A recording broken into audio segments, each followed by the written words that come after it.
There's an evocation in this of the idea of fables, the idea of a certain type of narrative that has a magic to it. Howard, come on in, have a seat. Everybody in the movie needs help. Everybody needs the help of angels. It speaks to something that we're all frightened of, and yet there's an incredible optimism within something that is also our worst fear. Yes, you're right, I was there in her laugh. But I'm also here now in your pain. I'm the reason for everything. I am the only why.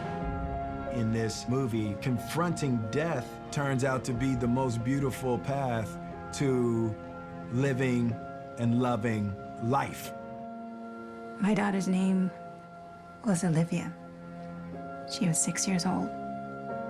What was your daughter's name, Howard? This is a film that has comedic qualities to it, in spite of all these incredibly heavy things that we're talking about.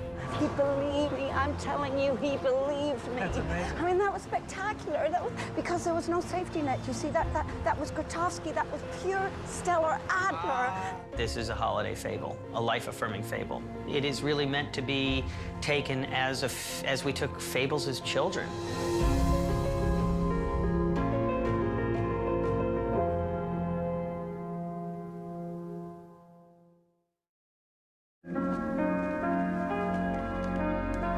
Collateral Beauty was basically an idea that was in my head that I really didn't understand, that kept kind of nagging at me. And then finally I decided to just write it and see what it is. And then when it was finished, I realized, wow, this is a holiday movie.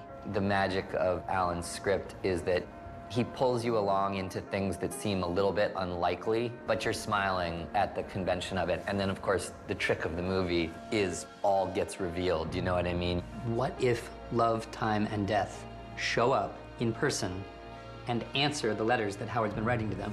Even the plan of the executives, Whit, Claire, and Simon, to hire actors to play Love, Time, and Death, that's pretty out there and most likely would never work in the real world. But that's not what this is about. It's a fanciful attempt to get Howard back, and it teaches them all a lesson, and that's what I hope permeates through the story. For me, the movie is absolutely a fable, and therefore I think what that does creatively is it does give you an enormous amount of license in terms of how much snow you have, you know, how beautiful the streets really are. They took advantage of the fact that it is set in Manhattan, and all of that stuff is there. Those incredible shop windows, they are mind-blowingly beautiful. Do you just love that smell? Wait, stop. Look. Close your eyes. Breathe it in. It's Christmas in New York, and when you see Christmas in New York, it's historically synonymous with magic. Really, a touchstone for this, for me, it was always It's a Wonderful Life, and It's a Wonderful Life is during the holidays. And I think a lot of fables, if you notice, take place during the holidays. And that's really what we spent a lot of time thinking about and talking about, creating a fable-like world out of New York that equals the fable-like story that Alan Loeb had written for us. We don't get to choose who we love and who loves us back. If he accepts that, then maybe, I don't know, maybe he gets to find his life again. Everybody was very moved. You know, there's not a person who reads this script who doesn't break down in tears. Once you have a script like that, it's a snowball effect. It just starts attracting other people. I thought this was the indie movie. As I wrote, this was the $2 million budget with great actors, but no one's heard of them. Any movie you make, you draw up your dream cast and make a list of who would be the best possible actors you could possibly get for each role, and somehow it seems like for this movie, we got everybody at the top of our list. The idea of collateral beauty just touched us all. We all got it. We wanted to be a part of delivering this, beautiful story to the screen. I don't care about time. This is a prison sentence. I don't want your gift! Because you took hers. Will Smith was the first actor in this configuration of the movie, and once he started on, it attracted Helen, and then all the other actors started becoming attracted to it. I have a very young child. I'd come to the end of a very grueling job. I didn't really want to work when this kind of script came through my door. And I read it, and I actually gave it to my mum, mostly so that she'd say, no, don't do that, don't do that. Like, you don't need to do that. Stay at home, be with the baby, just chill out a bit, don't do that. And she read it, and she phoned me up in tears, and she said, nothing's made me feel like that for a really long time. I was just very struck by how simple the ideas ultimately are, how those emotions of love, time, and death that we all have to go through at some point. I found their use of those themes within this movie incredibly moving and very, very powerful. He lost his child. And now he doesn't care if he loses everything else. We just can't let that happen. We have to bring him back. When I read this, I thought it had a lightness of touch and a sense of humor, while also having working underneath it some very poignant themes. It presented that kind of challenge, and that wasn't something I had actually worked on before. You know, there's a theme in this movie about dominoes falling, and that's what putting this movie together was like. This cast, when I look at the picture of all of us together, I'm like, yeah, we should be making a superhero movie.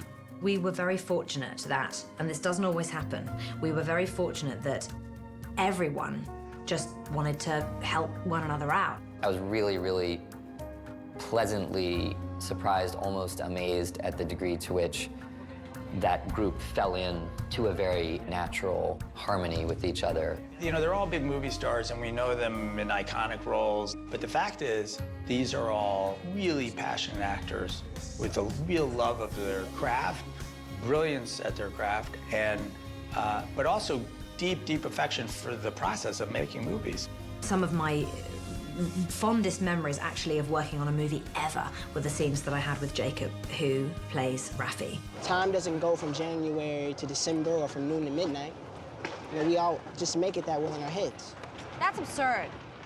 Try telling that to a person who's an hour late to a wedding or was just sentenced to 20 years in jail. Or someone fighting a baby clock.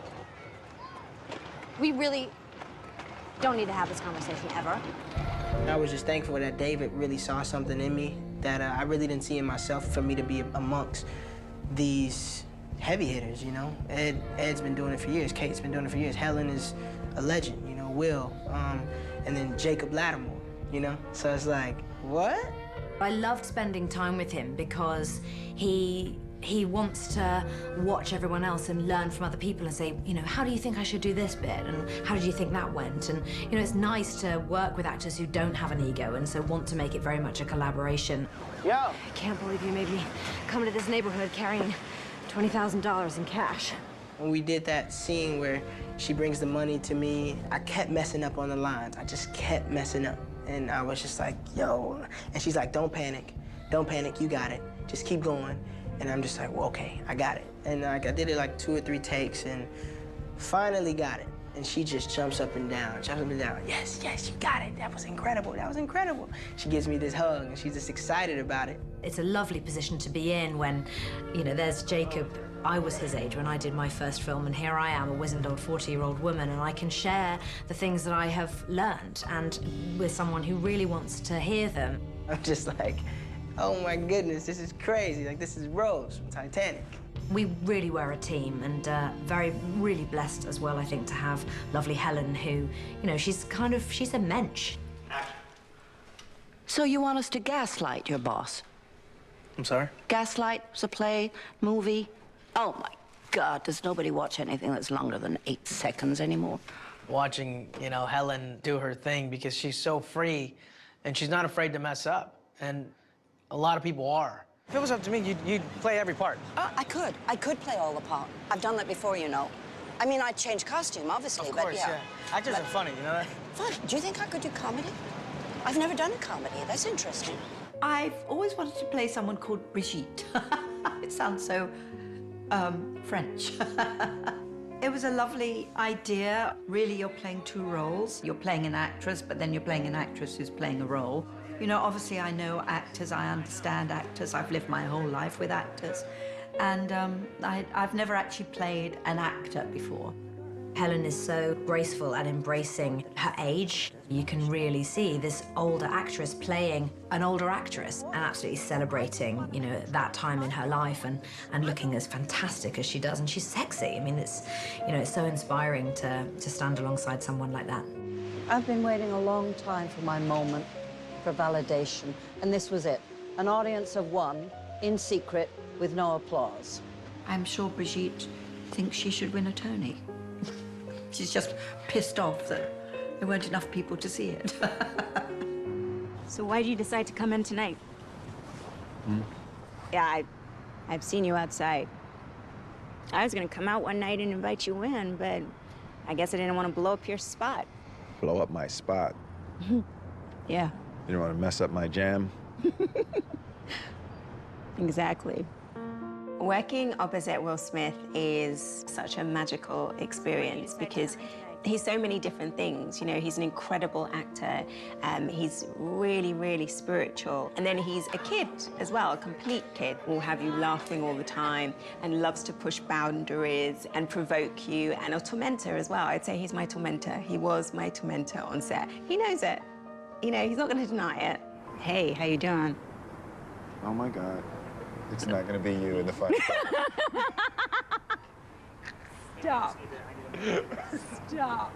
It was crucial for this movie to have humor and lightness to it. We're dealing with really, really dark stuff. Simon is dying. Howard lost a 6-year-old. There is a support group based on people who lose children in this movie. At the risk of just, you know, depressing everyone to the point where they have to leave after 15 minutes, I had to make sure there was lightness to this. I call it a screwball drama.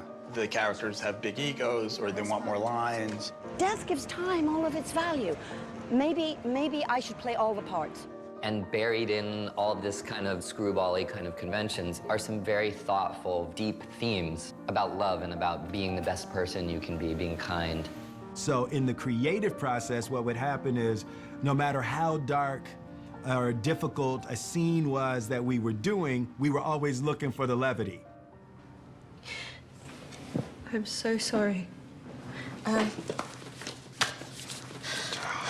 gotta be friggin' kidding me. I'm eating. The biggest challenge for me is balancing the poignancy and the comedy.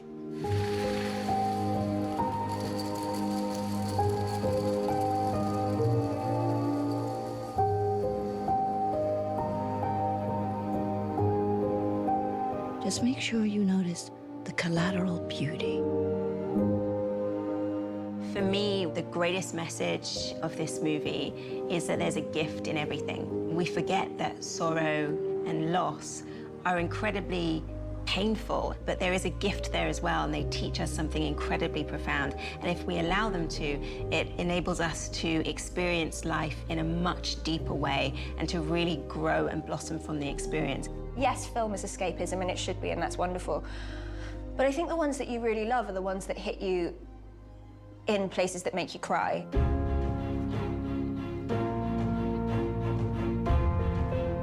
I feel like this is one of those films that you cannot help but talk about it for 2 hours after. What was her name? Olivia. And I'm hoping that people will come out and feel ever slightly more prepared to deal with their difficulties.